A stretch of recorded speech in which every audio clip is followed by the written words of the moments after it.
Chapter 20. The family, on top of the load, the children and Connie and Rose of Sharon, and the preacher were stiff and cramped. They had sat in the heat in front of the coroner's office in Bakersfield while Pa and Ma and Uncle John went in. Then a basket was brought out, and the long bundle lifted down from the truck. And they sat in the sun while the examination went on, while the cause of death was found and the certificate signed. Al and Tom strolled along the street and looked in store windows and watched the strange people on the sidewalks. And at last Pa and Ma and Uncle John came out, and they were subdued and quiet. Uncle John climbed up on the load. Pa and Ma got in the seat. Tom and Al strolled back, and Tom got under the steering wheel. He sat there silently, waiting for some instruction. Pa looked straight ahead, his dark hat pulled low. Ma rubbed the sides of her mouth with her fingers, and her eyes were far away and lost, dead with weariness. Pa sighed deeply. "There was nothing else to do," he said. "I know," said Ma. "She would have liked a nice funeral, though. She always wanted one." Tom looked sideways at them. "County?" he asked. "Yeah." Pa shook his head quickly as though to get back to some reality. "We didn't have enough. We couldn't have done it." He turned to Ma. "You ain't to feel bad. We couldn't no matter how hard we tried, no matter what we done. We just didn't have it. Embalming, and a coffin, and a preacher, and a plot in a graveyard, it would have took 10 times what we got. We done the best we could." "I know," Ma said. "I just can't get it out of my head what store she set by a nice funeral. Gotta forget it." She sighed deeply and rubbed the side of her mouth. "That was a pretty nice fella in there. Awful bossy, but he was pretty nice." "Yeah," Pa said. "He give us the straight talk, all right." Ma brushed her hair back with her hand.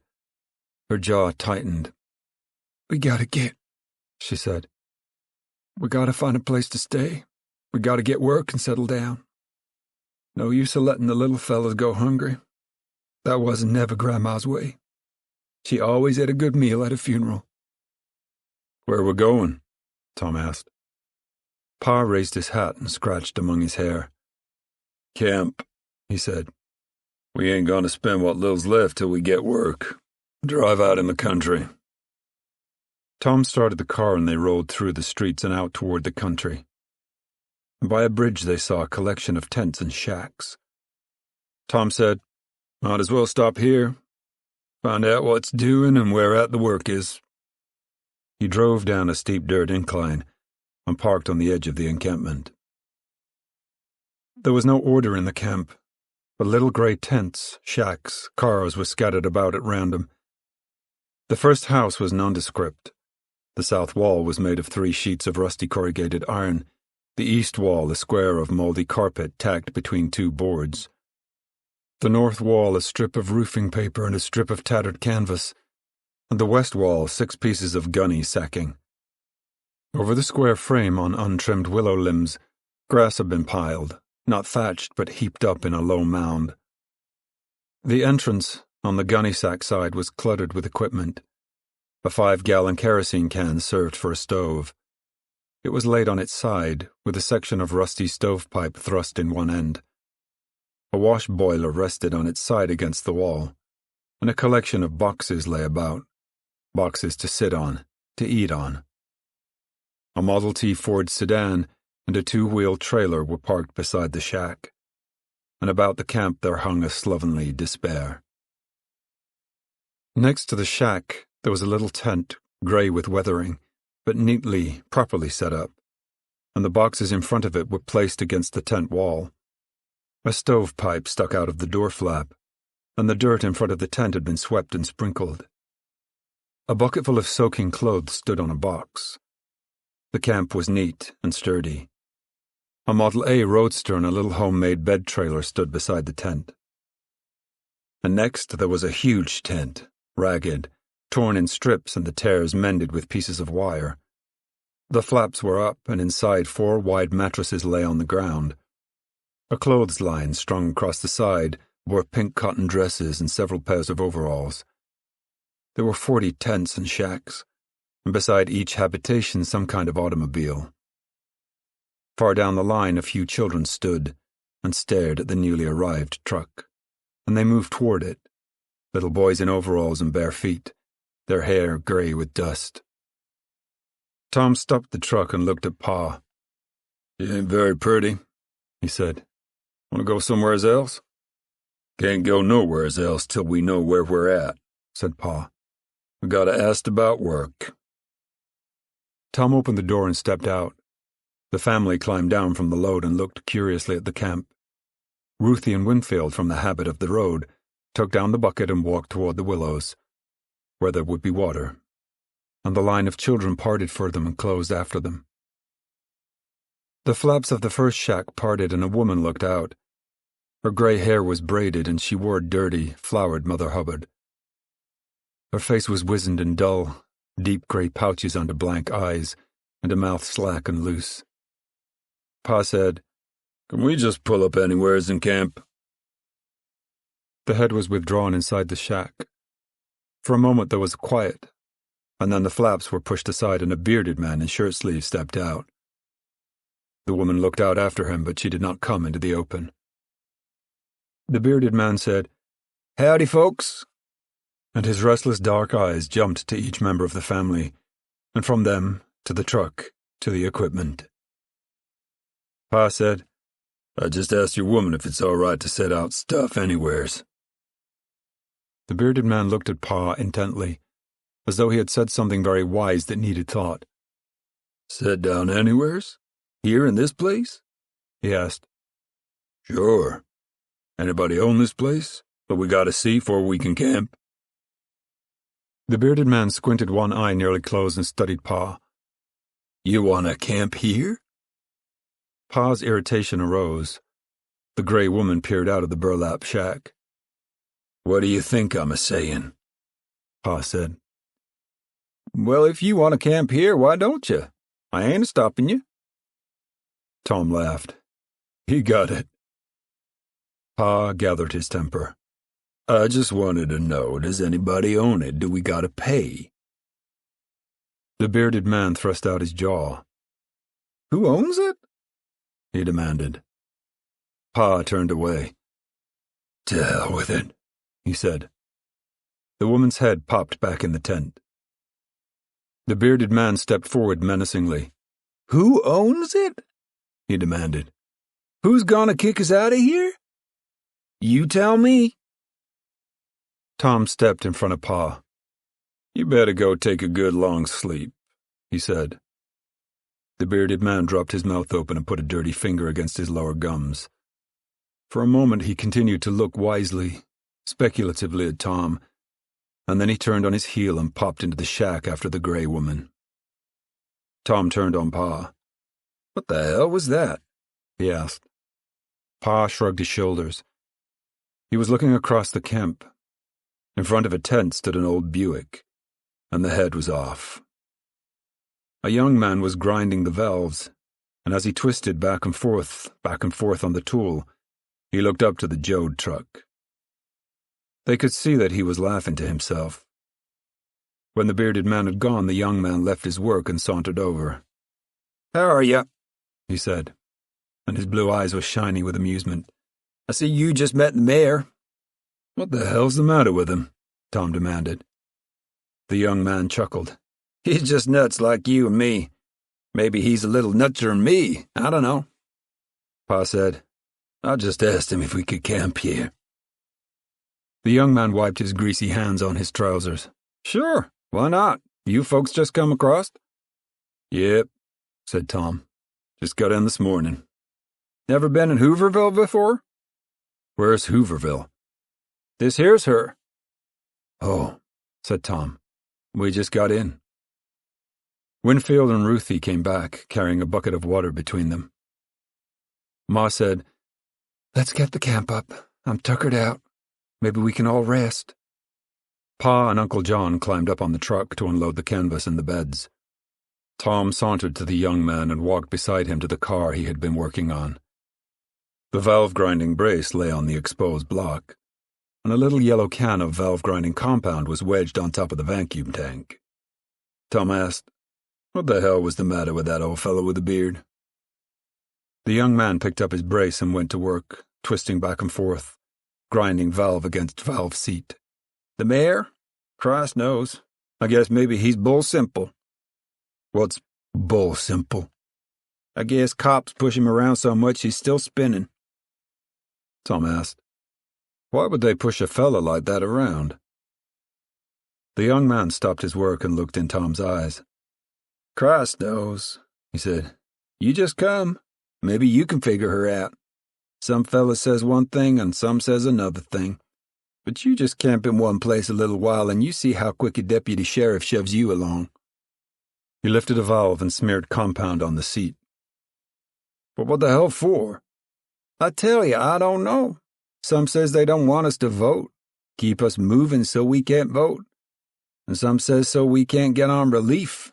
And some says if we sit in one place we get organized. I don't know why. I only know we get rode all the time. You wait, you'll see."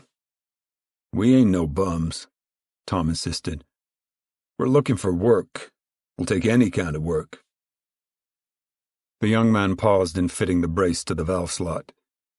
He looked in amazement at Tom. "Looking for work?" he said. "So you're looking for work? What do you think everybody else is looking for, diamonds? What do you think I wore my ass down to a nub looking for?" He twisted the brace back and forth. Tom looked about at the grimy tents, the junk equipment, at the old cars, the lumpy mattresses out in the sun, at the blackened cans on fire-blackened holes where the people cooked. He asked quietly, "Ain't they no work?" "I don't know. Must be. Ain't no crop right here now. Grapes to pick later and cotton to pick later. We're moving on. Soon as I get these here valves ground. Me and my wife and my kids. We heard they was work up north. We're shoving north, up around Salinas." Tom saw Uncle John and Pa and the preacher hoisting the tarpaulin on the tent poles and Ma on her knees inside, brushing off the mattresses on the ground. A circle of quiet children stood to watch the new family get settled. Quiet children with bare feet and dirty faces.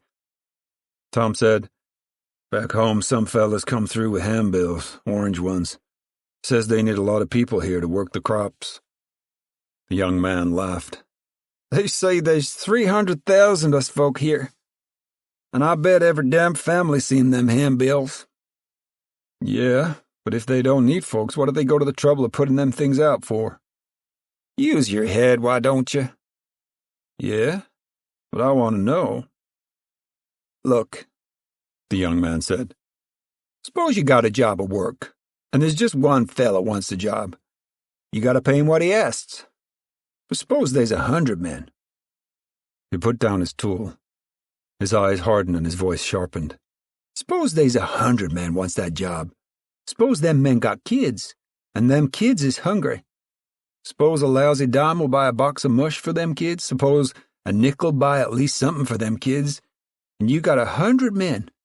Just offer 'em a nickel. Why, they'll kill each other fighting for that nickel. Know what they was paying last job I had? 15 cents an hour. 10 hours for $1.50, and you can't stay on the place. Gotta burn gasoline getting there." He was panting with anger, and his eyes blazed with hate. "That's why them handbills was out. You can print a hell of a lot of handbills with what you save from paying 15 cents an hour for field work." Tom said, "That's stinking." The young man laughed harshly. "You stay out here a little while, and if you smell any roses, you come let me smell too." "But they is work," Tom insisted. "Christ almighty, with all this stuff a-growing, orchards, grapes, vegetables, I seen it. They gotta have men. I seen all that stuff." A child cried in the tent beside the car. The young man went into the tent and his voice came softly through the canvas.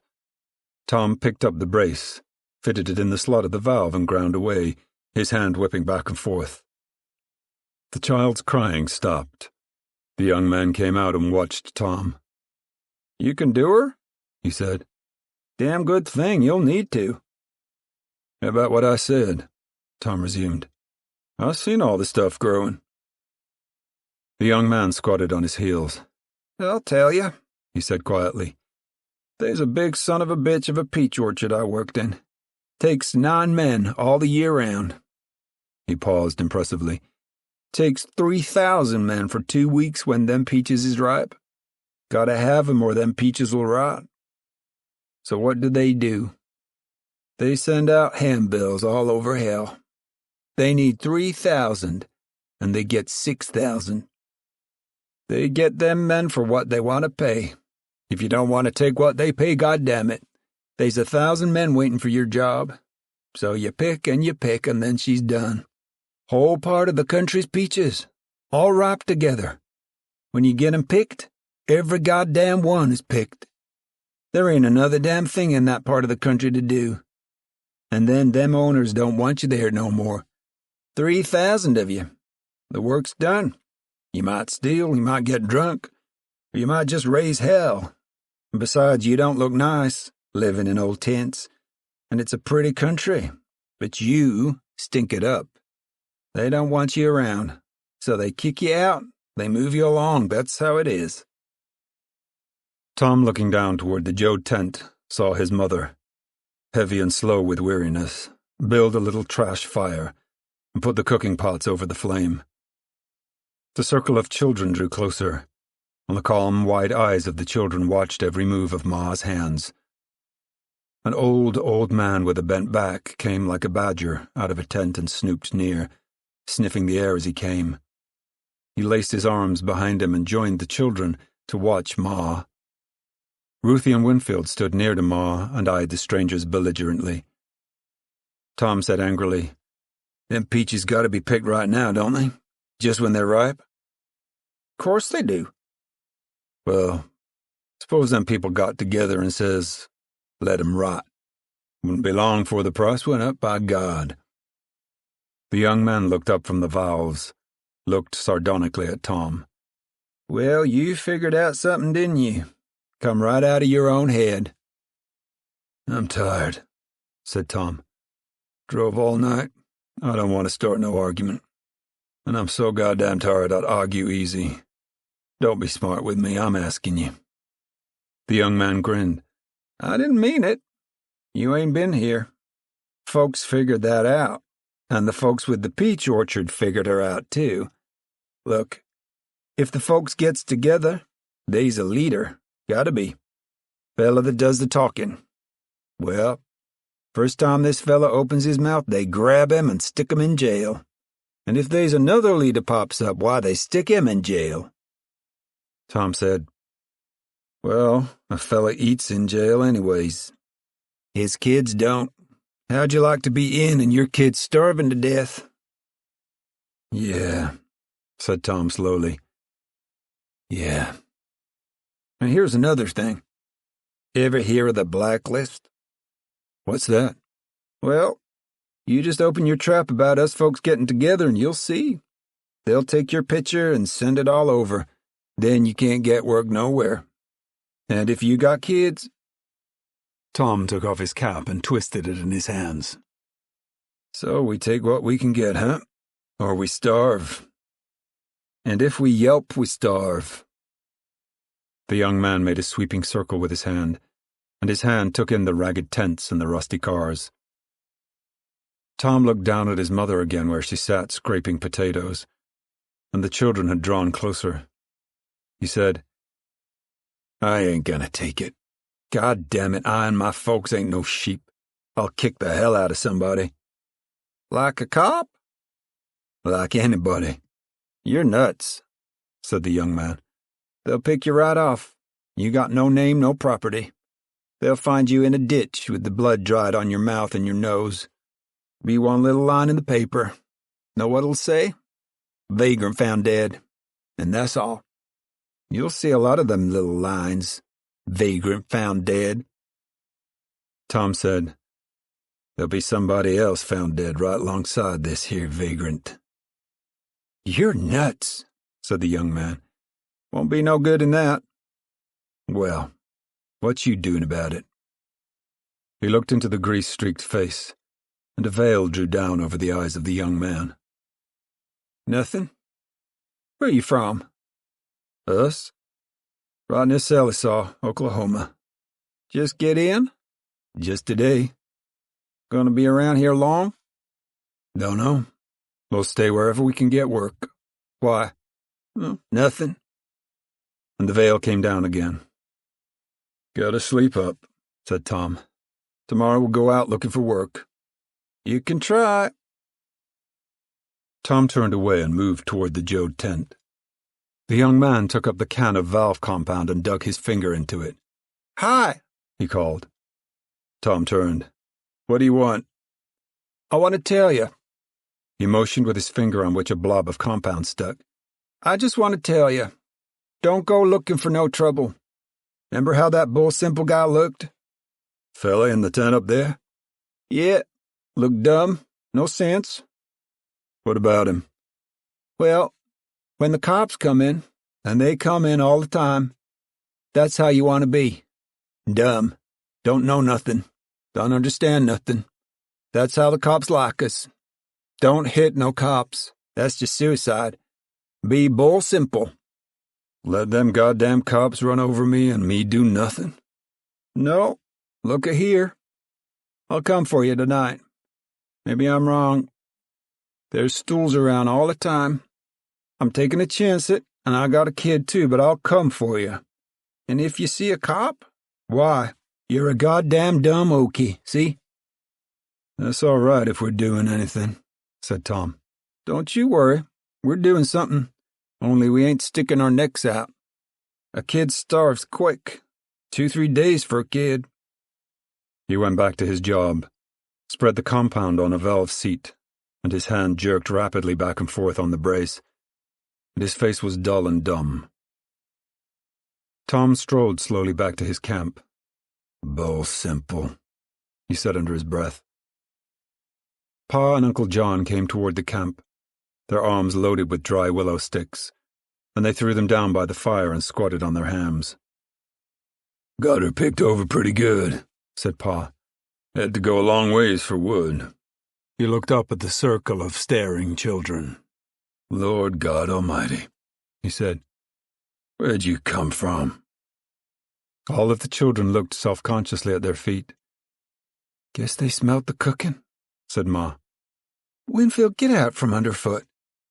She pushed him out of her way. "Gotta make us up a little stew," she said.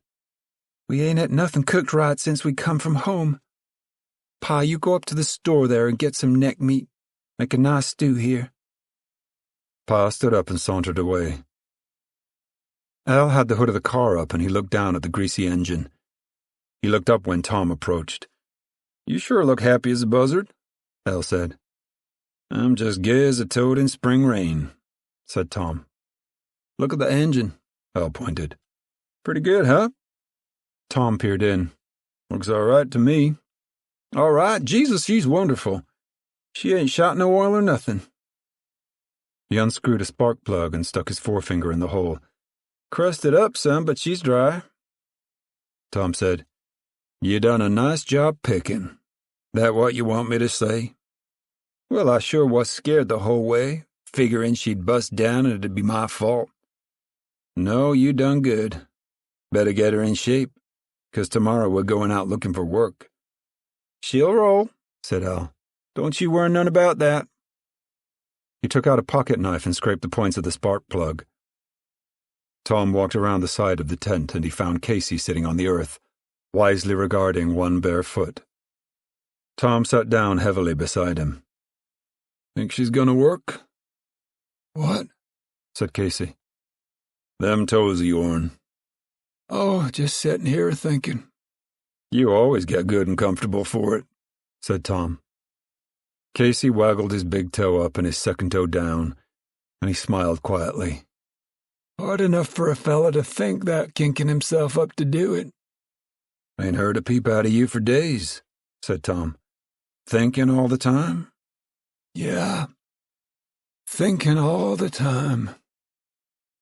Tom took off his cloth cap, dirty now and ruinous, the visor pointed as a bird's beak. He turned the sweatband out and removed a long strip of folded newspaper. "Sweat so much she shrank," he said. He looked at Casy's waving toes. "Could you come down from your thinking and listen a minute?" Casy turned his head on the stalk-like neck. Listen all the time. That's why I've been thinking. Listen to people talking, and pretty soon I hear the way folks are feeling. Going on all the time. I hear 'em and feel 'em, and they're beating their wings like a bird in the attic. Gonna bust their wings on a dusty window trying to get out. Tom regarded him with widened eyes, and then he turned and looked at the gray tent 20 feet away.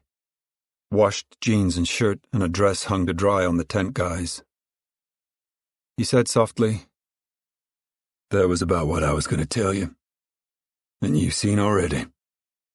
I seen, Casy agreed. There's an army of us without no harness. He bowed his head and ran his extended hand slowly up his forehead and into his hair. All along I seen it, he said. Every place we stopped I seen it. Folks hungry for side meat. And when they get it, they ain't fed. And when they get so hungry they couldn't stand it no more, why, they'd ask me to pray for 'em, and sometimes I done it. He clasped his hands around drawn-up knees and pulled his legs in. I used to think that'd cut her, he said. Used to rip off a prayer and all the troubles would stick to that prayer like flies on flypaper, and the prayer'd go a-sailing off, a-taking them troubles along. But it don't work no more. Tom said, "Prayer never brought in no side meat. Takes a shoat to bring in pork." Yeah, Casey said. And Almighty God never raised no wages. These here folks want to live decent and bring up their kids decent. And when they're old, they want to sit in the door and watch the downing sun. And when they're young, they want to dance and sing and lay together. They want to eat and get drunk and work, and that's it. They just want to fling their goddamn muscles around and get tired. Christ, what am I talking about? "I don't know," said Tom. "Sounds kind of nice. When you think you can get to work and quit thinking a spell. We gotta get work. Money's about gone. Pa give $5 to get a painted piece of board stuck over Grandma. We ain't got much left." A lean brown mongrel dog came sniffing around the side of the tent. He was nervous and flexed to run.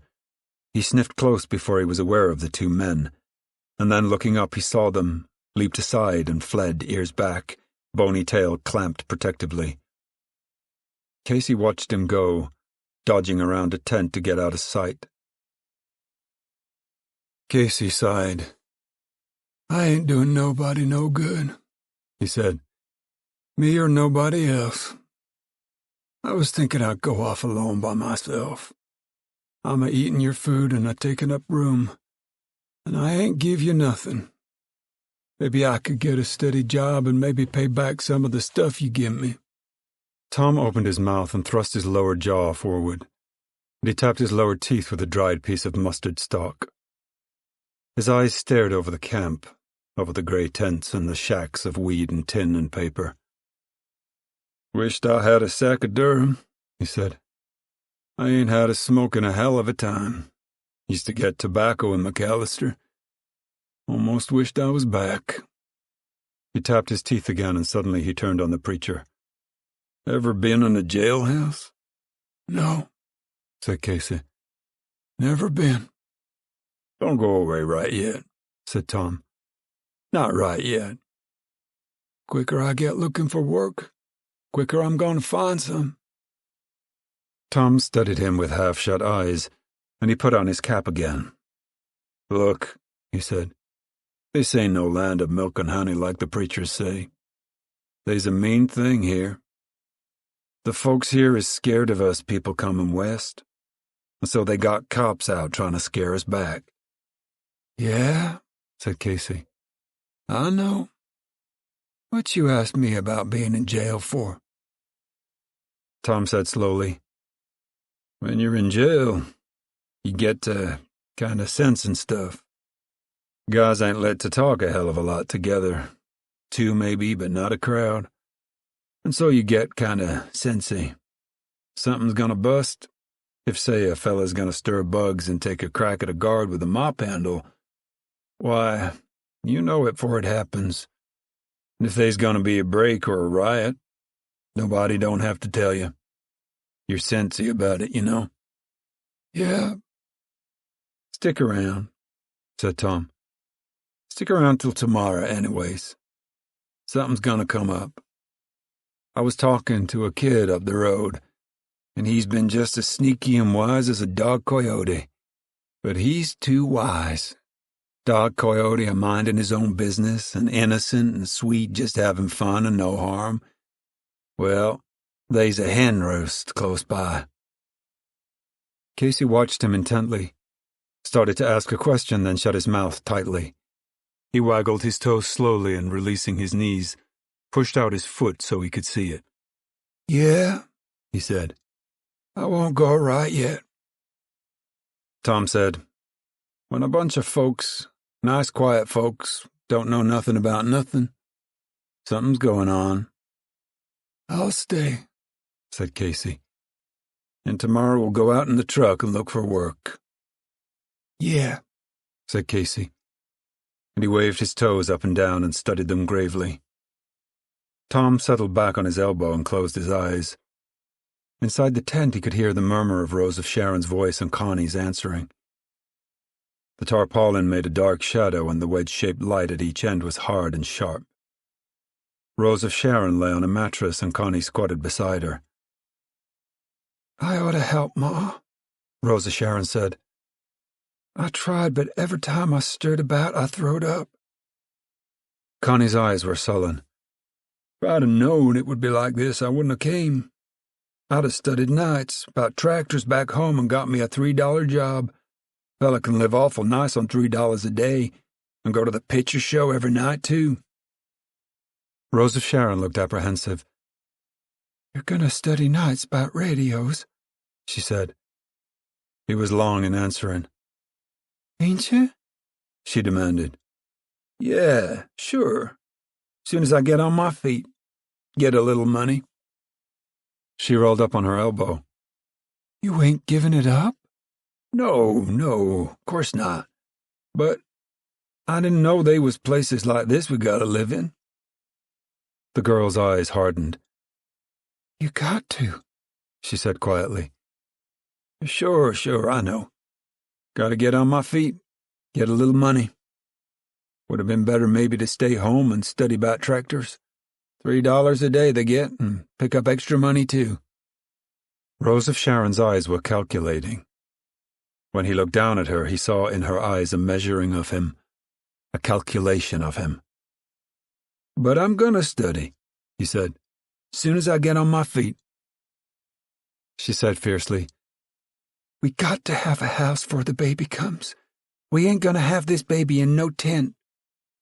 Sure, he said, soon as I get on my feet. He went out of the tent and looked down at Ma, crouching over the brush fire. Rose of Sharon rolled on her back and stared at the top of the tent, and then she put her thumb in her mouth for a gag, and she cried silently. Ma knelt beside the fire, breaking twigs to keep the flame up under the stew kettle. The fire flared and dropped and flared and dropped. The children, 15 of them, stood silently and watched. And when the smell of the cooking stew came to their noses crinkled slightly. The sunlight glistened on hair tawny with dust.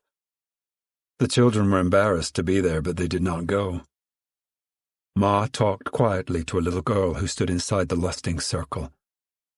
She was older than the rest. She stood on one foot, caressing the back of her leg with a bare instep. Her arms were clasped behind her. She watched Ma with steady, small grey eyes. She suggested, I could break up some brush if you want me, ma'am. Ma looked up from her work, You want to get us to eat, huh? Yes, ma'am, the girl said steadily. Ma slipped the twigs under the pot, and the flame made a puttering sound. Didn't you have no breakfast? No, ma'am. There ain't no work hereabouts. Pa's in trying to sell some stuff to get gas so's we can get long. Ma looked up. Didn't none of these here have no breakfast? The circle of children shifted nervously and looked away from the boiling kettle. One small boy said boastfully, I did. Me and my brother did. And them two did 'cause I seen 'em. We ate good. We were going south tonight. Ma smiled. Then you ain't hungry. There ain't enough here to go around. The small boy's lip stuck out. We ate good, he said, and he turned and ran and dived into a tent. Ma looked after him so long that the oldest girl reminded her, The fire's down, ma'am. I can keep it up if you want. Ruthie and Winfield stood inside the circle, comporting themselves with proper frigidity and dignity. They were aloof, and at the same time possessive. Ruthie turned cold and angry eyes on the girl. Ruthie squatted down to break up the twigs for Ma. Ma lifted the kettle lid and stirred the stew with a stick. I'm sure glad some of you ain't hungry. That little feller ain't anyways. The girl sneered. Oh, him. He was a braggin', high and mighty. If he don't have no supper, know what he done? Last night he come out and say they got chicken to eat. Well, sir, I looked in while they was a-eatin', and it was fried dough just like everybody else. Oh. And Ma looked down toward the tent where the small boy had gone. She looked back at the little girl. How long have you been in California? She asked. Oh, about 6 months. We lived in a government camp a while, and then we went north, and when we come back it was full up. That's a nice place to live, you bet. Where's that? Ma asked, and she took the sticks from Ruthie's hand and fed the fire. Ruthie glared with hatred at the older girl. Over by a weed patch. Got nice toilets and baths, and you can wash clothes in a tub, and they's water right handy, good drinking water, and nights the folk plays music, and Saturday night they give a dance. Oh, you never seen anything so nice. Got a place for kids to play, and them toilets with paper. Pull down a little jigger, and the water comes right in the toilet. And there ain't no cops let to come look in your tent any time they want. And the fella runs the camp is so polite, comes a-visitin' and talks and ain't high and mighty. I wished we could go to live there again. Ma said, I never heard about it. I sure could use a wash tub, I tell you. The girl went on excitedly. Why, God almighty, they got hot water right in the pipes, and you get in under a shower bath and it's warm. You never seen such a place. Ma said, All full now, you say? Yeah, last time we asked it was. Must have cost a lot, said Ma. Well, it costs, but if you ain't got the money, they let you work it out. Couple hours a week, cleaning up and garbage cans, stuff like that. And nights there's music and folks talk together and hot water right in the pipes. You never seen nothing so nice. Ma said, I sure wish we could go there. Ruthie had stood all she could. She blurted fiercely, Grandma died right on top of the truck. The girl looked questioningly at her. Well, she did, Ruthie said, and the coroner got her. She closed her lips tightly and broke up a little pile of sticks. Winfield blinked at the boldness of the attack. Right on the truck, he echoed. Coroner stuck her in a big basket.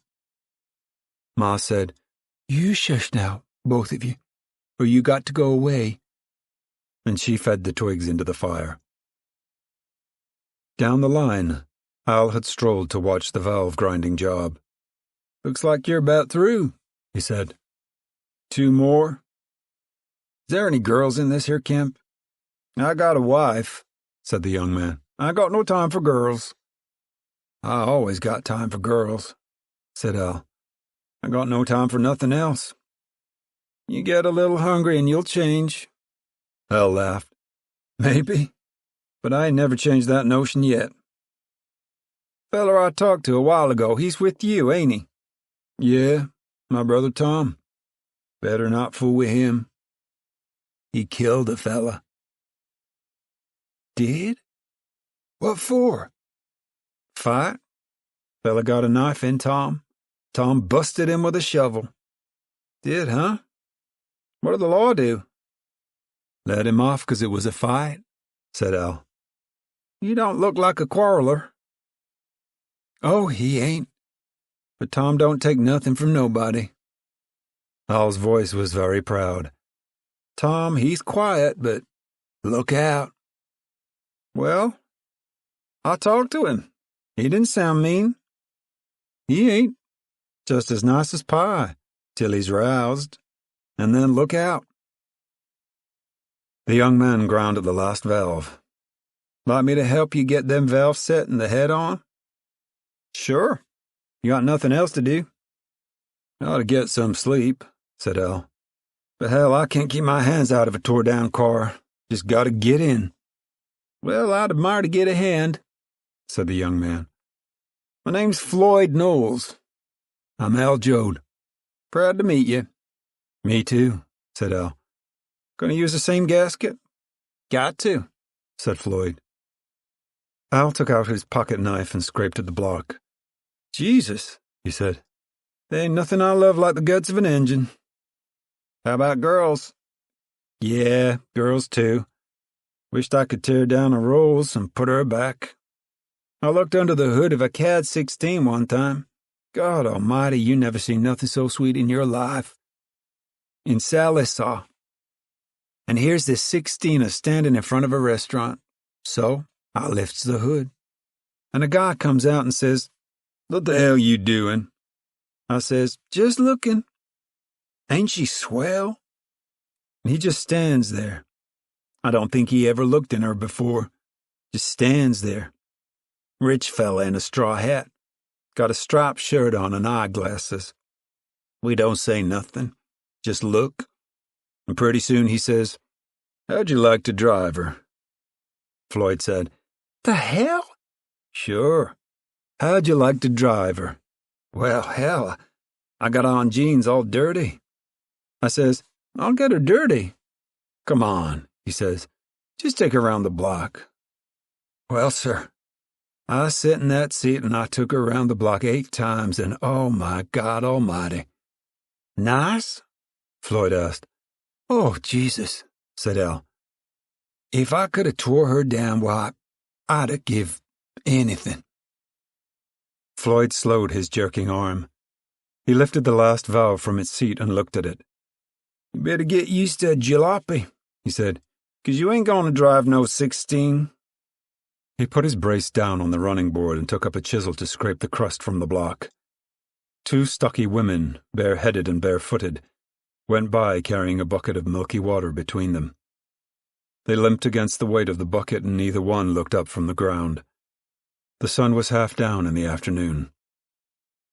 Al said, You don't like nothing much. Floyd scraped harder with the chisel. I've been here 6 months, he said. I've been scrabbling over this here state trying to work hard enough and move fast enough to get meat and potatoes for me and my wife and my kids. I've run myself like a jackrabbit and I can't quite make her. There just ain't quite enough to eat no matter what I do. I'm getting tired, that's all. I'm getting tired way past where sleep rests me. And I just don't know what to do. Ain't there no steady work for a fella? Al asked. No, they ain't no steady work.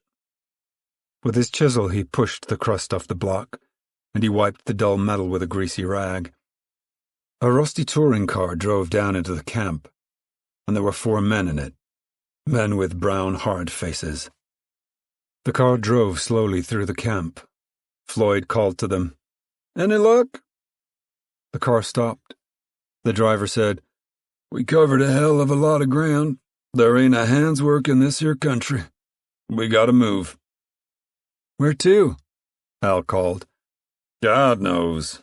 We worked this here place over. He let in his clutch and moved slowly down the camp. Al looked after them. Wouldn't it be better if one fellow went alone? Then if they was one piece of work, a feller'd get it. Floyd put down the chisel and smiled sourly. You ain't learned, he said. Takes gas to get round the country. Gas costs 15 cents a gallon. Them 4 fellas can't take 4 cars, so each of 'em puts in a dime and they get gas. You gotta learn. Al? Al looked down at Winfield standing importantly beside him. Al, Ma's dishing up stew. She says come get it. Al wiped his hands on his trousers. We ain't et today, he said to Floyd. I'll come and give you a hand when I eat. No need, lest you want to. Sure, I'll do it. He followed Winfield toward the Joad camp. It was crowded now. The strange children stood close to the stew pot, so close that Ma brushed them with her elbow as she worked. Tom and Uncle John stood beside her. Ma said helplessly, I don't know what to do. I got to feed the family. What am I going to do with these here? The children stood stiffly and looked at her. Their faces were blank, rigid, and their eyes went mechanically from the pot to the tin plates she held. Their eyes followed the spoon from pot to plate, and when she passed the steaming plate up to Uncle John, their eyes followed it up. Uncle John dug his spoon into the stew, and the banked eyes rose up with the spoon. A piece of potato went into John's mouth, and the banked eyes were on his face, watching to see how he would react. Would it be good? Would he like it? And then Uncle John seemed to see them for the first time. He chewed slowly. You take this here, he said to Tom. I ain't hungry. You ain't ed today, Tom said. I know, but I got stomachache. I ain't hungry. Tom said quietly, You take that plate inside the tent and you eat it. I ain't hungry, John insisted. I'd still see him inside the tent. Tom turned on the children. You get, he said. Go on now, get. The bank of eyes left the stew and rested wondering on his face. Go on now, get. You ain't doing no good. There ain't enough for you. Ma ladled stew into the tin plates. Very little stew. And she laid the plates on the ground. I can't send him away, she said. I don't know what to do. Take your plates and go inside. I'll let him have what's left. Here, take a plate to Rosa Sharn. She smiled up at the children. Look, she said, you little fellas go and get you each a flat stick, and I'll put what's left for you. But there ain't to be no fighting. The group broke up with deadly, silent swiftness. The children ran to find sticks. They ran to their own tents and brought spoons. Before Ma had finished with the plates, they were back, silent and wolfish. Ma shook her head. I don't know what to do. I can't rob the family. I gotta feed the family. Ruthie, Winfield, Al, she cried fiercely. Take your plates. Hurry up. Get in the tent, quick. She looked apologetically at the waiting children. There ain't enough, she said humbly. I'm a-going to set this here kettle out, and you'll all get a little taste. But it ain't going to do you no good. She faltered. I can't help it. Can't keep it from you. She lifted the pot and set it down on the ground. Now wait, it's too hot, she said, and she went into the tent quickly so she would not see. Her family sat on the ground, each with his plate. And outside they could hear the children digging into the pot with their sticks and their spoons and their pieces of rusty tin. A mound of children smothered the pot from sight. They did not talk, did not fight or argue, but there was a quiet intentness in all of them, a wooden fierceness. Ma turned her back so she couldn't see. We can't do that no more, she said. Gotta eat alone. There was the sound of scraping at the kettle, and then the mound of children broke, and the children walked away and left the scraped kettle on the ground. Ma looked at the empty plates. Didn't none of you get nowhere near enough? Pa got up and left the tent without answering. The preacher smiled to himself and lay back on the ground, hands clasped behind his head. Al got to his feet. Gotta help a fellow with a car. Ma gathered the plates and took them outside to wash. Ruthie, she called. Winfield, get me a bucket of water right off. She handed them the bucket and they trudged off toward the river. A strong, broad woman walked near. Her dress was streaked with dust and splotched with car oil. Her chin was held high with pride. She stood a short distance away and regarded Ma belligerently. At last she approached. Afternoon, she said coldly. Afternoon, said Ma, and she got up from her knees and pushed a box forward. Won't you sit down? The woman walked near. No, I won't sit down. Ma looked questioningly at her. Can I help you in any way? The woman set her hands on her hips. You can help me by minding your own children and letting mine alone. Ma's eyes opened wide. I ain't done nothing, she began. The woman scowled at her. My little fella come back smelling of stew. You give it to him. He told me. Don't you go a-boasting and a-bragging about having stew. Don't you do it. I got enough troubles without that. Coming to me, he did, and says, why'n't we have stew? Her voice shook with fury. Ma moved close. Sit down, she said. Sit down and talk a piece. No, I ain't gonna sit down. I'm trying to feed my folks and you come along with your stew. Sit down, Ma said. That was about the last stew we're gonna have till we get work. Suppose you was cooking a stew and a bunch of little fellas stood around mooning. What do you do? We didn't have enough, but can't keep it when they look at you like that. The woman's hand dropped from her hips. For a moment her eyes questioned Ma, and then she turned and walked quickly away, and she went into a tent and pulled the flaps down behind her. Ma stared after her, and then she dropped to her knees again beside the stack of tin dishes. Al hurried near. Tom? He called. Ma, is Tom inside? Tom stuck his head out. What do you want? Come on with me, Al said excitedly. They walked away together. What's the matter with you? Tom asked. You'll find out. Just wait. He led Tom to the torn-down car. This here's Floyd Knowles, he said. Yeah, I'll talk to him. How ya? Just getting her in shape, Floyd said. Tom ran his finger over the top of the block. What kind of bugs is crawling on you, Al? Floyd just told me. Tell him, Floyd. Floyd said. Maybe I shouldn't, but yeah, I'll tell you. Fella come through and he says there's gonna be work up north. Up north? Yeah, place called Santa Clara Valley. Way to hell and gone up north. Yeah? Kind of work? Prune picking and pears and cannery work. Says it's pretty near ready. How far? Tom demanded. Oh, Christ knows, maybe 200 miles. That's a hell of a long ways, said Tom. How we know there's gonna be work when we get there?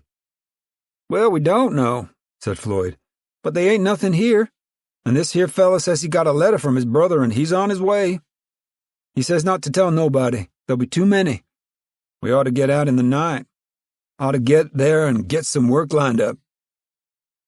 Tom studied him. Why we gotta sneak away? Well, if everybody gets there, ain't gonna be work for nobody. It's a hell of a long ways, Tom said. Floyd sounded hurt. I'm just giving you the tip. You don't have to take it. Your brother here helped me, and I'm just giving you the tip. You sure there ain't no work here? Look, I've been scouring around for 3 weeks all over hell, and I ain't had a bit of work, not a single handhold. If you want to look around and burn up gas looking, well, go ahead. I ain't begging you. More that goes, less chance I got. Tom said, I ain't finding fault. It's just such a hell of a long ways. We kind of hoped we could get work here and rent a house to live in. Floyd said patiently, I know you just got here. There's stuff you gotta learn. If you'd let me tell you, it'd save you something. If you don't let me tell you, then you gotta learn the hard way. You ain't gonna settle down 'cause there ain't no work to settle you. And your belly ain't gonna let you settle down now. That's straight. I wished I could look around first, Tom said uneasily. A sedan drove through the camp and pulled up at the next tent. A man in overalls and a blue shirt climbed out. Floyd called to him. Any luck? There ain't a hand turn of work in the whole darn country, not till cotton picking. And he went into the ragged tent. See? Said Floyd. Yeah, I see. But 200 miles, Jesus. Well, you ain't settling down no place for a while. Might's well make up your mind to that. We better go, Al said. Tom asked, When is they gonna be work around here? Well, in a month the cotton'll start. If you got plenty money, you can wait for the cotton. Tom said, Ma ain't gonna want to move. She's all tired out. Floyd shrugged his shoulders. I ain't trying to push you north. Suit yourself. I just told you what I heard. He picked the oily gasket from the running board and fitted it carefully on the block and pressed it down. Now, he said to Al, if you want to give me a hand with that engine head. Tom watched while they set the heavy head gently down on the head bolts and dropped it evenly. Have to talk about it, he said. Floyd said, I don't want nobody but your folks to know about it, just you. And I wouldn't have told you if your brother didn't help me out here. Tom said, Well, I sure thank you for telling us. We gotta figure it out. Maybe we'll go. Al said, By God, I think I'll go if the rest goes or not. I'll hitch there. And leave the family? Tom asked. Sure. I come back with my jeans plump full of jack. Why not? Ma ain't gonna like no such thing, Tom said. And Pa? He ain't gonna like it neither. Floyd set the nuts and screwed them down as far as he could with his fingers. Me and my wife come out here with our folks, he said. Back home we wouldn't have thought of going away. Wouldn't have thought of it. But hell, we was all up north a piece and I come down here and they moved on and now God knows where they are. Been looking and asking about 'em ever since. He fitted his wrench to the engine head bolts and turned them down evenly, one turn to each nut, around and around the series. Tom squatted down beside the car and squinted his eyes up the line of tents. A little stubble was beaten into the earth between the tents. No, sir, he said. Ma ain't gonna like you going off. Well, seems to me a lone fella got more chance of work. Maybe, but Ma ain't gonna like it at all. 2 cars loaded with disconsolate men drove down into the camp. Floyd lifted his eyes but didn't ask them about their luck. Their dusty faces were sad and resistant.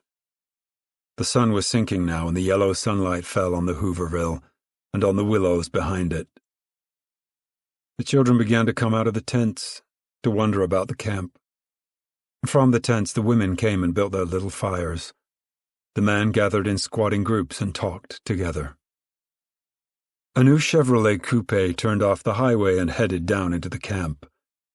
It pulled to the center of the camp. Tom said, Who's this? They don't belong here. Floyd said, I don't know. Cops, maybe?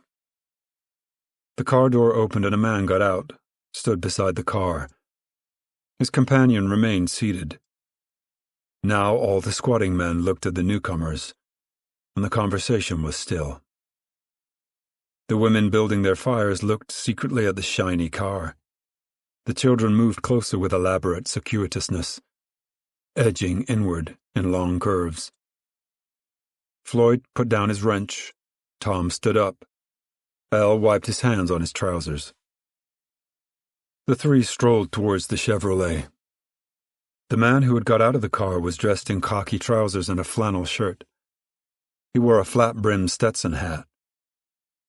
A sheaf of papers was held in his shirt pocket by a little fence of fountain pens and yellow pencils, and from his hip pocket protruded a notebook with metal covers. He moved to one of the groups of squatting men, and they looked up at him, suspicious and quiet.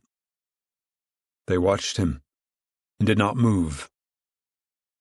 The whites of their eyes showed beneath the irises, for they did not raise their heads to look. Tom and Al and Floyd strolled casually near. The man said, "You men want to work?" Still they looked quietly, suspiciously, and the men from all over the camp moved near. One of the squatting men spoke at last. "Sure we want to work. Where's At's work?" "Tulare County. Fruit's opening up. Need a lot of pickers." Floyd spoke up. "You doing the hiring?" "Well, I'm contracting the land." The men were in a compact group now. An overalled man took off his black hat and combed back his long black hair with his fingers. "What you paying?" he asked. "Well, can't tell exactly, yet. About 30 cents, I guess." "Why can't you tell? You took the contract, didn't you?" "That's true," the cocky man said. "But it's keyed to the price. Might be a little more, might be a little less." Floyd stepped out ahead. He said quietly, "I'll go, mister. You're a contractor, and you got a license. You just show your license, and then you give us an order to go to work, and where, and when, and how much we'll get. And you sign that, and we'll all go." The contractor turned, scowling. "You telling me how to run my own business?" Floyd said, "We're working for you. It's our business, too." "Well, you ain't telling me what to do. I told you I need men." Floyd said angrily, "You didn't say how many men, and you didn't say what you'd pay." "God damn it, I don't know yet." "If you don't know, you got no right to hire men." "I got a right to run my business my own way. If you men want to sit here on your ass, okay. I'm out getting men for Tulare County. Gonna need a lot of men." Floyd turned to the crowd of men. They were standing up now, looking quietly from one speaker to the other. Floyd said, "Twice it now I fell for that. Maybe he needs 1,000 men. He'll get 5,000 there, and he'll pay 15 cents an hour, and you poor bastards will have to take it 'cause you'll be hungry. If he wants to hire men, let him hire 'em and write it out and say what he's gonna pay. Ask to see his license. He ain't allowed to contract men without a license." The contractor turned to the Chevrolet and called, "Joe?" His companion looked out and then swung the car door open and stepped out. He wore riding breeches and laced boots. A heavy pistol holster hung on a cartridge belt around his waist. On his brown shirt, a deputy sheriff's star was pinned. He walked heavily over. His face was set to a thin smile. "What do you want?" The holster slid back and forth on his hip. "Ever see this guy before, Joe?" the deputy asked. "Which one?" "This fella." The contractor pointed to Floyd. "What'd he do?" The deputy smiled at Floyd. "He's talking red, agitating trouble." "Mm-hmm." The deputy moved slowly around to see Floyd's profile, and the color slowly flowed up Floyd's face. "You see?" Floyd cried. "If this guy's on the level, would he bring a cop along?" "Ever see him before?" the contractor insisted. Seems like I have. Last week when that used car lot was busted into. Seems like I seen this fella hanging around. Yep, I'd swear it's the same fella." Suddenly the smile left his face. "Get in that car," he said, and he unhooked the strap that covered the butt of his automatic. Tom said. You got nothing on him. The deputy swung around. You'd like to go in, too. You just opened your trap once more. They was 2 fellas hanging around that lot. I wasn't even in the state last week, Tom said. Well, maybe you're wanted someplace else. You keep your trap shut. The contractor turned back to the men. You fellas don't want to listen to these goddamn Reds. Troublemakers. They'll get you in trouble. Now I can use all of you in Tulare County. The men didn't answer. The deputy turned back to them. Might be a good idea to go, he said. The thin smile was back on his face. Board of Health says we gotta clean out this camp. And if it gets around that you got Reds out here, why, somebody might get hurt. Be a good idea if all you fellas moved on to Tulare. There isn't a thing to do around here. That's just a friendly way of telling you. Be a bunch of guys down here, maybe with pick handles if you ain't gone. The contractor said, I told you I need men. If you don't want to work, well, that's your business. The deputy smiled. If they don't want to work, they ain't a place for 'em in this county. We'll float 'em quick. Floyd stood stiffly beside the deputy, and Floyd's thumbs were hooked over his belt. Tom stole a look at him, and then stared at the ground. That's all, the contractor said. There's men needed in Tulare County. Plenty of work. Tom looked slowly up at Floyd's hands. He saw the strings of the wrists standing out under the skin. Tom's own hands came up and his thumbs hooked over his belt. Yeah, that's all. I don't want one of you here by tomorrow morning. The contractor stepped into the Chevrolet. Now you, the deputy said to Floyd, you get in that car. He reached a large hand up and took hold of Floyd's left arm. Floyd spun and swung with one movement. His fist splashed into the large face, and in the same motion he was away, dodging down the line of tents. The deputy staggered and Tom put out his foot for him to trip over. The deputy fell heavily and rolled, reaching for his gun. Floyd dodged in and out of sight down the line. The deputy fired from the ground. A woman in front of a tent screamed and then looked at a hand which had no knuckles. The fingers hung on strings against her palm, and the torn flesh was white and bloodless. Far down the line, Floyd came in sight, sprinting for the willows. The deputy, sitting on the ground, raised his gun again, and then, suddenly from the group of men, the Reverend Casy stepped. He kicked the deputy in the neck and then stood back as the heavy man crumpled into unconsciousness. The motor of the Chevrolet roared, and it streaked away, churning the dust. It mounted to the highway and shot away. In front of her tent, the woman still looked at her shattered hand. Little droplets of blood began to ooze from the wound, and a chuckling hysteria began in her throat, a whining laugh that grew louder and higher with each breath. The deputy lay on his side, his mouth open against the dust. Tom picked up his automatic, pulled out the magazine and threw it into the brush, and he ejected the live shell from the chamber. "Fella like that ain't got no right to a gun," he said, and dropped the automatic to the ground. A crowd had collected around the woman with the broken hand, and her hysteria increased. A screaming quality came into her laughter. Casey moved close to Tom. "You gotta get out," he said. "You go down in them willows and wait. He didn't see me kicking, but he seen you stick out your foot." "I don't want to go," Tom said. Casey put his head close. He whispered, "They'll fingerprint you. You broke parole. They'll send you back." Tom drew in his breath quietly. "Jesus, I forgot. Go quick," Casey said, "before he comes to." "Like to have his gun," Tom said. "No, leave it. If it's all right to come back, I'll give you 4 high whistles." Tom strolled away casually, But as soon as he was away from the group, he heard his steps, and he disappeared among the willows that lined the river. Al stepped over to the fallen deputy. Jesus, he said admiringly. You sure flagged him down. The crowd of men had continued to stare at the unconscious man, and now in the great distance a siren screamed up the scale and dropped, and it screamed again nearer this time.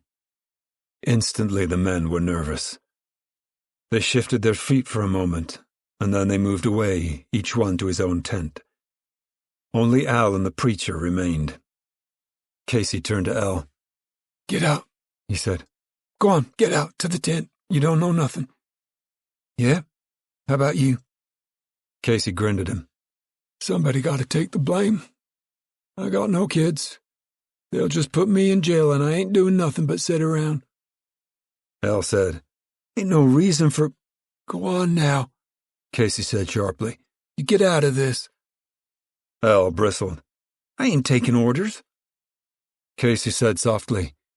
If you mess in this, your whole family, all your folks gonna get in trouble. I don't care about you. But your ma and your pa, they'll get in trouble.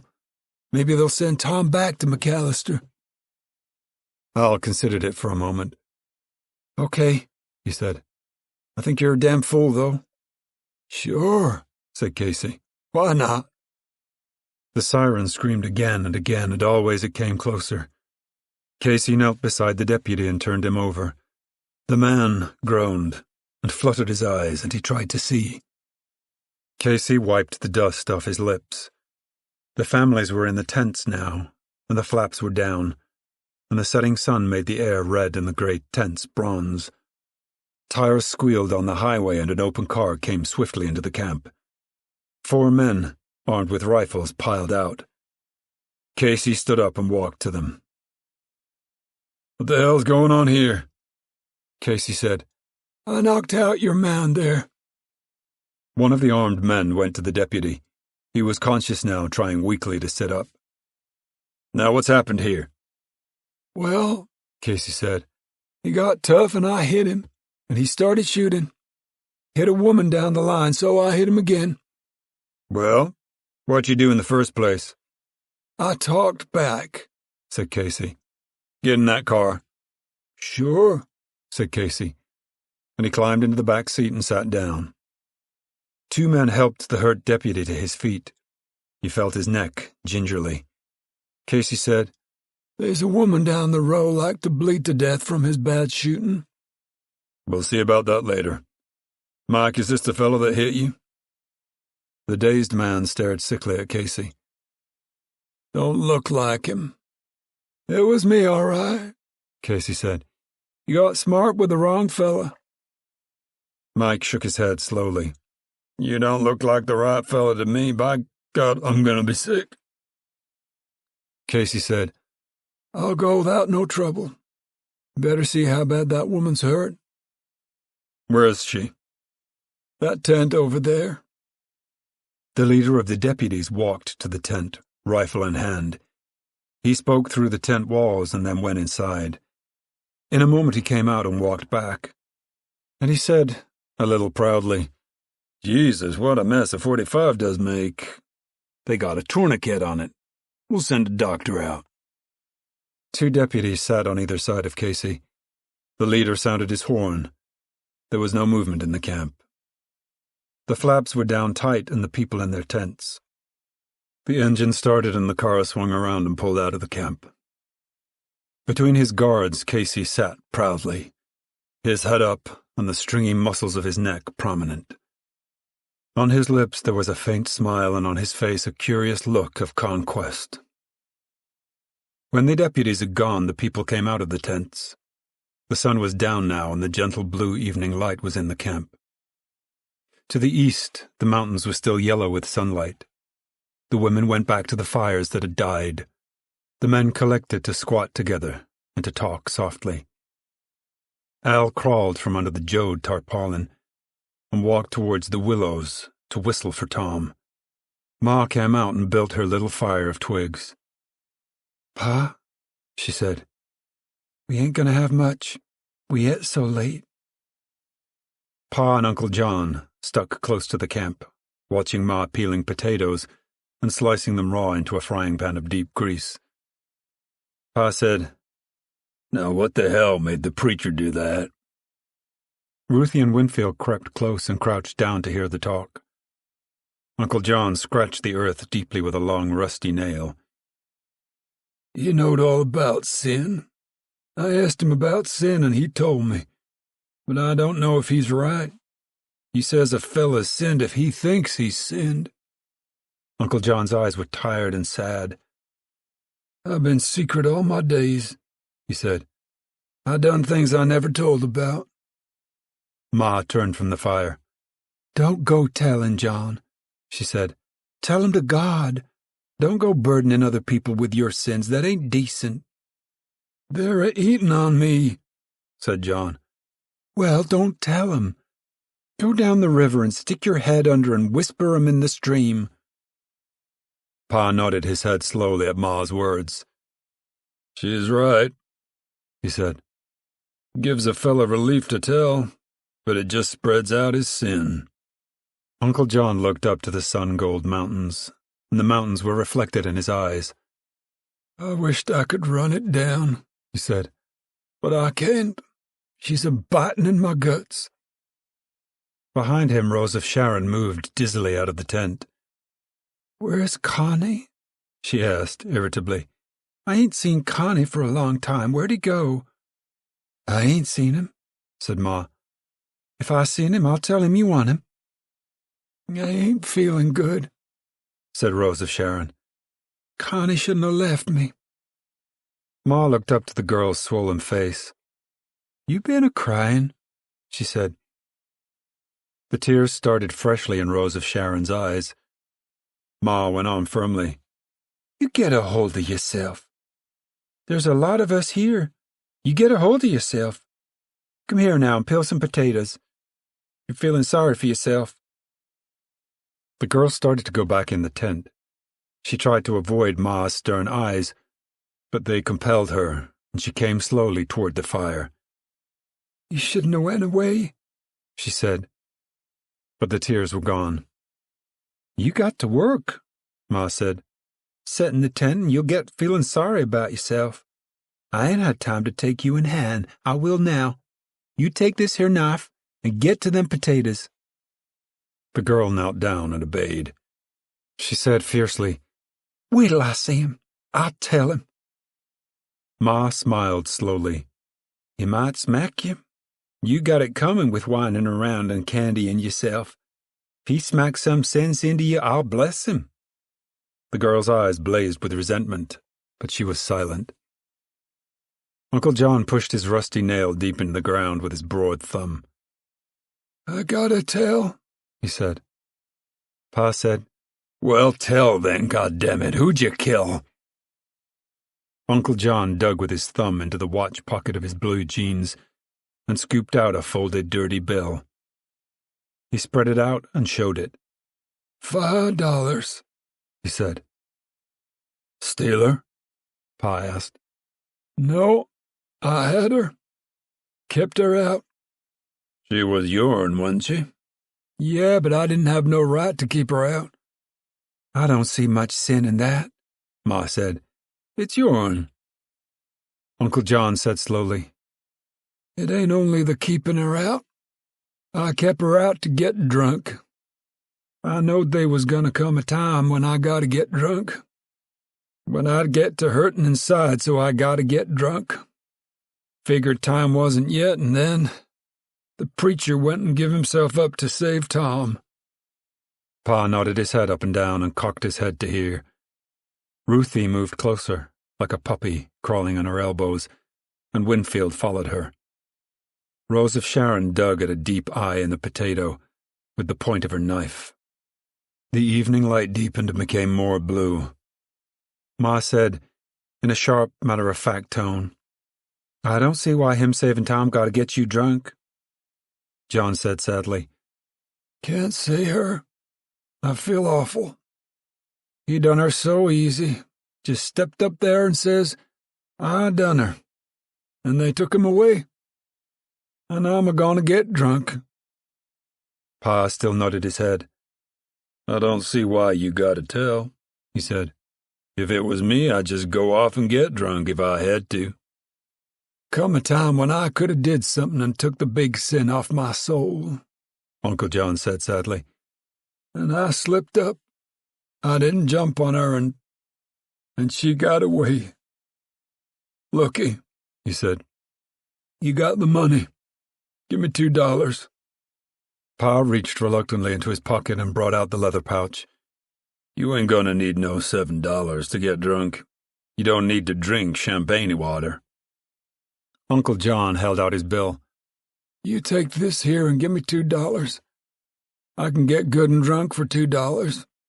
I don't want no sin of waste on me. I'll spend whatever I got. Always do. Pa took the dirty bill and gave Uncle John $2 silver. There you are, he said. A fella gotta do what he gotta do. Nobody don't know enough to tell him. Uncle John took the coins. You ain't gonna be mad? You know I got to? Christ, yeah, said Pa. You know what you got to do. I wouldn't be able to get through this night no other way, he said. He turned to Ma. You ain't gonna hold her over me? Ma didn't look up. No, she said softly. No, you go along. He stood up and walked forlornly away in the evening. He walked up to the concrete highway and across the pavement to the grocery store. In front of the screen door, he took off his hat, dropped it into the dust, and ground it with his heel in self-abasement. And he left his black hat there, broken and dirty. He entered the store and walked to the shelves where the whiskey bottles stood behind wire netting. Ma and Pa and the children watched Uncle John move away. Rose of Sharon kept her eyes resentfully on the potatoes. Poor John, Ma said. I wondered if it would have done any good, if... No, I guess not. I never seen a man so drove. Ruthie turned on her side in the dust. She put her head close to Winfield's head and pulled his ear against her mouth. She whispered, I'm gonna get drunk. Winfield snorted and pinched his mouth tight. The two children crawled away, holding their breath, their faces purple with the pressure of their giggles. They crawled around the tent and leaped up and ran, squealing away from the tent. They ran to the willows, and once concealed, they shrieked with laughter. Ruthie crossed her eyes and loosened her joints. She staggered about, tripping loosely with her tongue hanging out. I'm drunk, she said. Look, Winfield cried. Look at me. Here's me. And I'm Uncle John. He flapped his arms and puffed. He whirled until he was dizzy. No, said Ruthie. Here's the way. Here's the way. I'm Uncle John. I'm awful drunk. Al and Tom walked quietly through the willows, and they came on the children staggering crazily about. The dusk was thick now. Tom stopped and peered. Ain't that Ruthie and Winfield? What the hell's the matter with them? They walked nearer. You crazy? Tom asked. The children stopped, embarrassed. We was just playing, Ruthie said.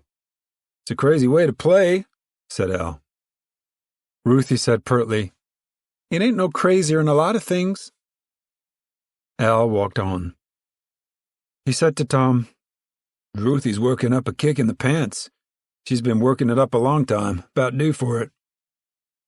Ruthie mushed her face at his back, pulled out her mouth with her forefingers, slobbering her tongue at him, outraged him in every way she knew. But Al did not turn back to look at her. She looked at Winfield again to start the game, but it had been spoiled. They both knew it. Let's go down to the water and duck our heads, Winfield suggested. They walked down through the willows, and they were angry at Al.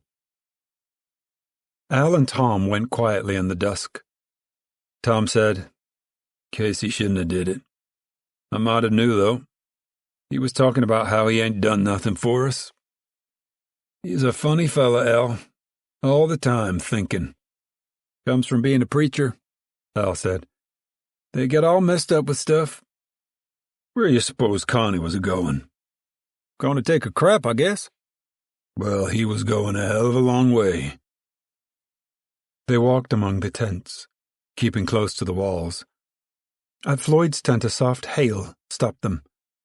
They came near to the tent flap and squatted down. Floyd raised the canvas a little. You getting out? Tom said. I don't know. Think we better? Floyd laughed sourly. You heard what that bull said? They'll burn you out if you don't. If you think that guy's going to take a beating without getting back, you're nuts. The pool room boys will be down here tonight to burn us out. Guess we better get then, Tom said. Where are you a-going? Why, up north, like I said. Al said. Look, a fella told me about government camp near here. Where's it at? Oh, I think that's full up. Well, where's it at? Go south on 99 about 14 miles and turn east to Weed Patch. It's right near there. But I think she's full up. Fella says it's nice, Al said. Sure, she's nice. Treat you like a man instead of a dog. Ain't no cops there. But she's full up. Tom said, What I can't understand is why that cop was so mean. Seemed like he was aiming for trouble. Seemed like he's poking a fella to make trouble. Floyd said, I don't know about here, but up north I knowed one of them fellas, and he was a nice fella. He told me up there the deputies got to take guys in. Sheriff gets 75 cents a day for each prisoner, and he feeds 'em for a quarter. If he ain't got prisoners, he don't make no profit. This fella says he didn't pick up nobody for a week, and the sheriff told him he better bring guys in or give up his button. This fella today sure looks like he's out to make a pinch one way or another. We gotta get on, said Tom. So long, Floyd. So long. Probably see you. Hope so. Goodbye, said Al. They walked through the dark gray camp to the Joad tent. The frying pan of potatoes was hissing and spitting over the fire. Ma moved the thick slices about with a spoon. Pa sat nearby, hugging his knees. Rose of Sharon was sitting under the tarpaulin. It's Tom, Ma cried. Thank God. We gotta get out of here, said Tom. What's the matter now? Well, Floyd says they'll burn the camp tonight. What the hell for? Pa asked. We ain't done nothing. Nothing except beat up a cop, said Tom. Well, we never done it. From what that cop said, they want to push us along. Rose of Sharon demanded, You seen Connie? Yeah, said Al. Way to hell and gone up the river. He's going south. Was he going away? I don't know. Ma turned on the girl. Rose of Sharon, you've been talking and acting funny. What did Connie say to you? Rose of Sharon said sullenly, Said it would have been a good thing if he'd stayed home and studied up tractors. They were very quiet. Rose of Sharon looked at the fire and her eyes glistened in the firelight. The potatoes hissed sharply in the frying pan. The girl sniffed and wiped her nose with the back of her hand.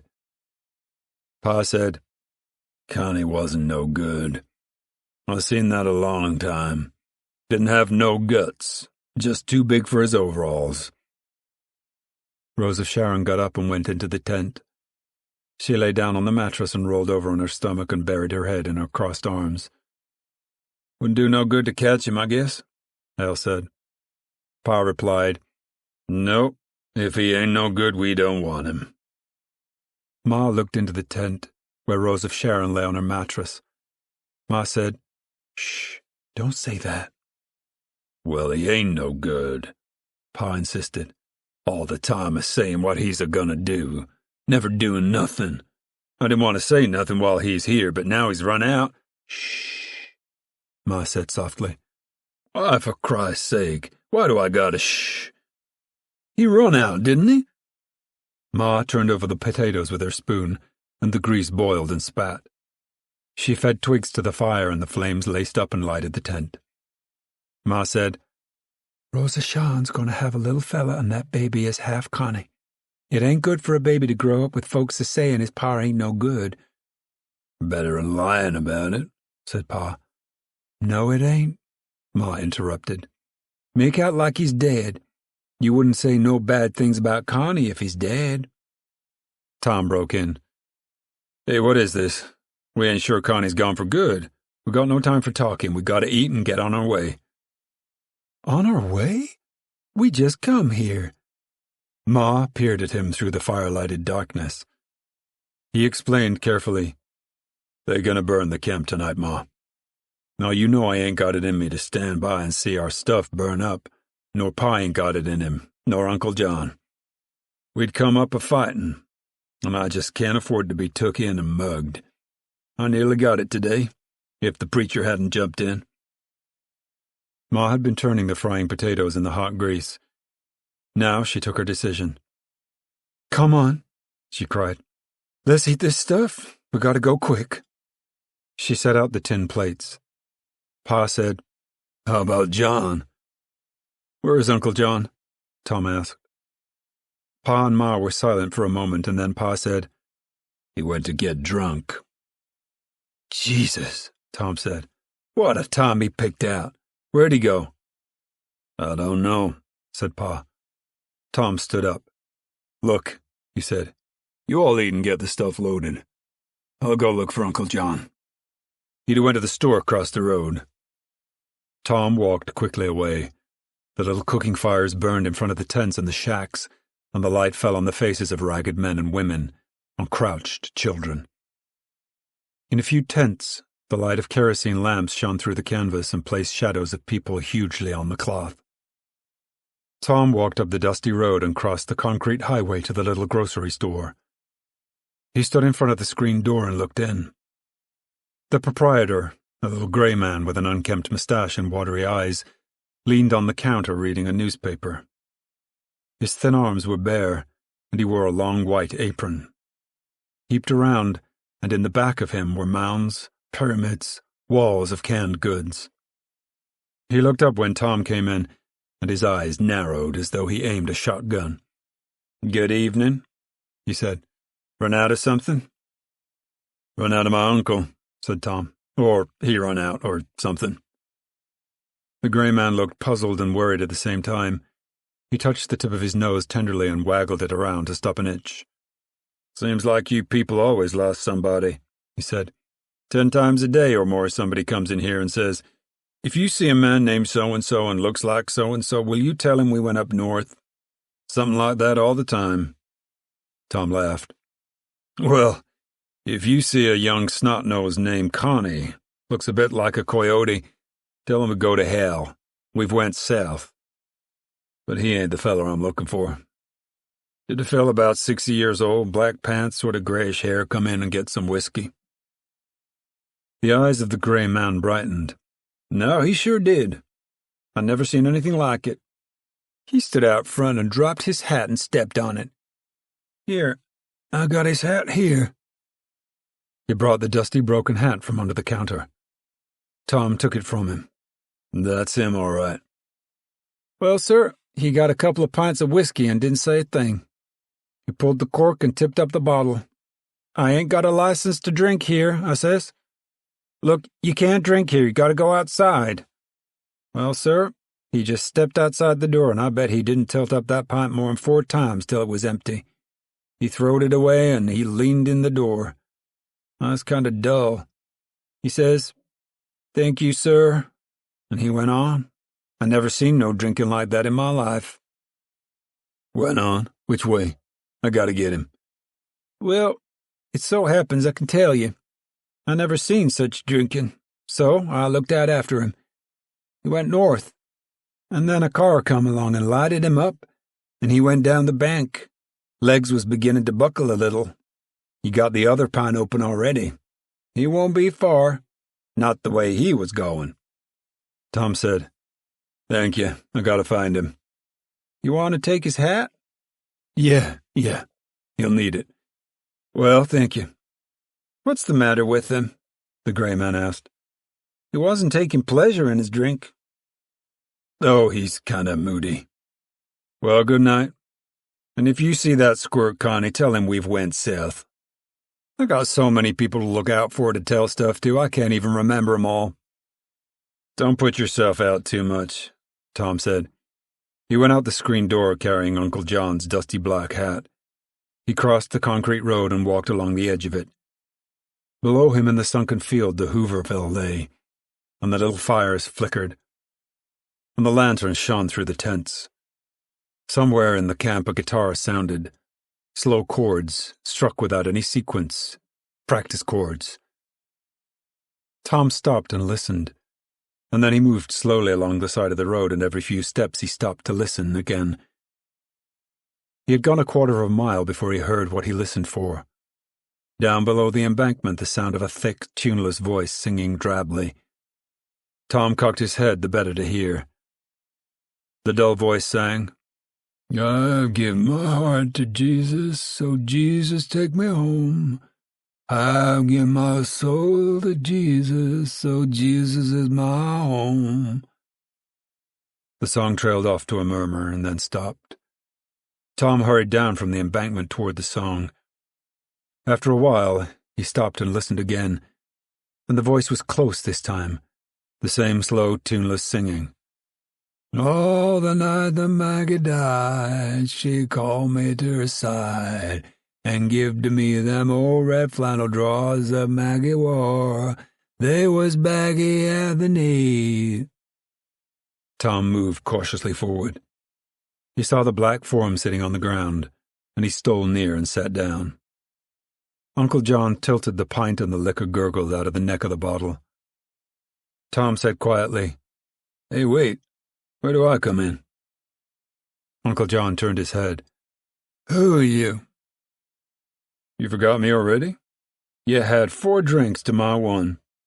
"No, Tom, don't try to fool me. I'm all alone here. You ain't been here." "Well, I'm sure here now. How about giving me a snort?" Uncle John raised the pint again and the whiskey gurgled. He shook the bottle. It was empty. "No more," he said. "Wanna die so bad. Wanna die awful. Die a little bit. Got to. Like sleeping. Die a little bit. So tired. Tired. Maybe don't wake up no more." His voice crooned off. "Gonna wear a crown, a golden crown." Tom said, "Listen here to me, Uncle John. We're gonna move on. You come along and you can go right to sleep up on the load." John shook his head. "No, go on. I ain't going. Gonna rest here. No good going back. No good to nobody. Just a dragging my sins like dirty draws amongst nice folk. No, I ain't going."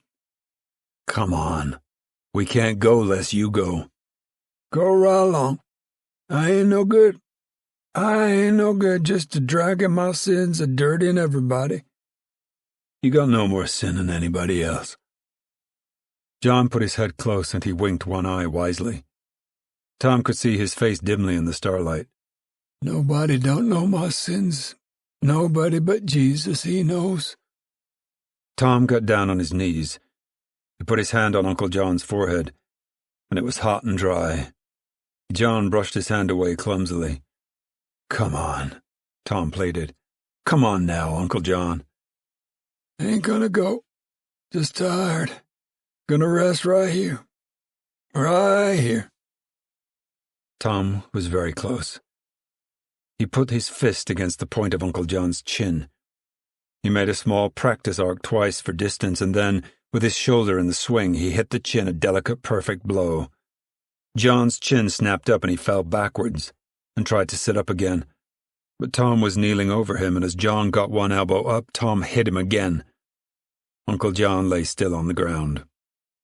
Tom stood up, and bending, he lifted the loose, sagging body and boosted it over his shoulder. He staggered under the loose weight.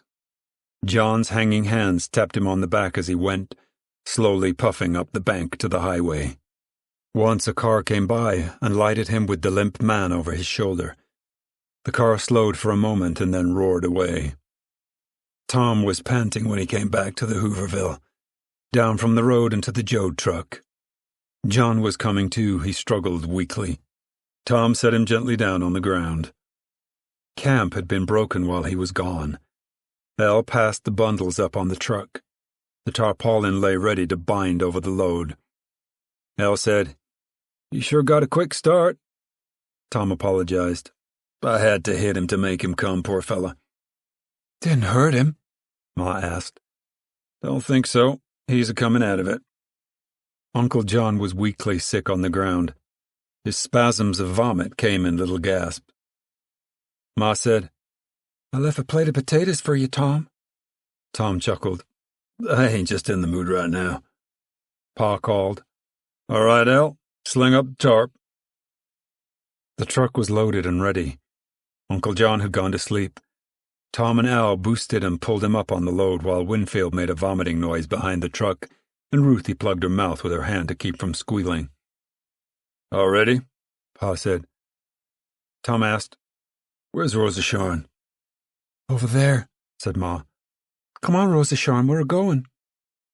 The girl sat still, her chin sunk on her breast. Tom walked over to her. "Come on," he said. "I ain't a-going." She did not raise her head. "We gotta go." "I want Connie. I ain't a-going till he comes back." 3 cars pulled out of the camp, up the road to the highway. Old cars loaded with camps and the people. They clanked up to the highway and rolled away, their dim lights glancing along the road. Tom said, "Connie'll find us. I left word up at the store where we'd be. He'll find us." Ma came up and stood beside him. "Come on, Rosa Sharon, come on, honey," she said gently. "I want to wait." "We can't wait." Ma leaned down and took the girl by the arm and helped her to her feet. "He'll find us," Tom said. "Don't you worry. He'll find us." They walked on either side of the girl. "Maybe he went to get them books to study up," said Rose of Sharon. "Maybe he was going to surprise us." Ma said, "Maybe that's just what he's done." They led her to the truck and helped her up on top of the load, and she crawled under the tarpaulin and disappeared into the dark cave. Now the bearded man from the weed shack came timidly to the truck. He waited about, his hands clutched behind his back. "You gonna leave any stuff a fella could use?" he asked at last. Pa said, "Can't think of nothing. We ain't got nothing to leave." Tom asked, "Ain't you getting out?" For a long time the bearded man stared at him. "No," he said at last. "Well, they'll burn you out." The unsteady eyes dropped to the ground. "I know. They done it before." "Well, why the hell don't you get out?" The bewildered eyes looked up for a moment and then down again, and the dying firelight was reflected redly. "I don't know. Takes so long to get stuff together." "You won't have nothing if they burn you out." "I know. You ain't leaving nothing a fella could use." "Cleaned out slick," said Pa. The bearded man vaguely wandered away. "What's the matter with him?" Pa demanded. "Cop happy," said Tom. "Fella was saying he's bull simple. Been beaten over the head too much." A second little caravan drove past the camp and climbed to the road and moved away. "Come on, Pa, let's go. Look here, Pa. You and me and Al ride in the seat. Ma can get on the load." "No, Ma, you ride in the middle." "Al?" Tom reached under the seat and brought out a big monkey wrench. "Al, you get up behind. Take this here, just in case. If anybody tries to climb up, let him have it." Al took the wrench and climbed up the backboard, and he settled himself cross-legged, and the wrench in his hand. Tom pulled the iron jack handle from under the seat and laid it on the floor, under the brake pedal. "All right," he said. "Get in the middle, Ma." Pa said, "I ain't got nothing in my hand." "You can reach over and get the jack handle," said Tom. "I hope to Jesus you don't need it." He stepped on the starter and the clanking flywheel turned over. The engine caught and died, and caught again. Tom turned on the lights and moved out of the camp in low gear. The dim lights fingered the road nervously. They climbed up to the highway and turned south. Tom said, "There comes a time when a man gets mad." Ma broke in. "Tom, you told me, you promised me you wasn't like that. You promised." "Oh, no, Ma. I'm a-trying. But them deputies, did you ever see a deputy that didn't have a fat ass? And they waggle their ass and flop their gun around, Ma." He said, "If it was the law they was working with, why, we could take it. But it ain't the law. They're a-working away at our spirits. They're trying to make us cringe and crawl like a whipped bitch. They trying to break us. Why, Jesus Christ, Ma, there comes a time when the only way a fella can keep his decency is by taking a sock at a cop. They're working on our decency." Ma said, "You promised, Tom. That's how Pretty Boy Floyd done. I knowed his ma. They heard him." "I'm a-trying, Ma. Honest to God, I am. You don't want me to crawl like a beat bitch with my belly on the ground, do you?" "I'm a-praying. Gotta keep clear, Tom. The family's breaking up. You gotta keep clear." "I'll try, Ma. But when one of them fat asses gets to working me over, I got a big job trying. If it was the law, it'd be different, but burning the camp ain't the law." The car jolted along. Ahead, a little row of red lanterns stretched across the highway. "Detour, I guess," Tom said.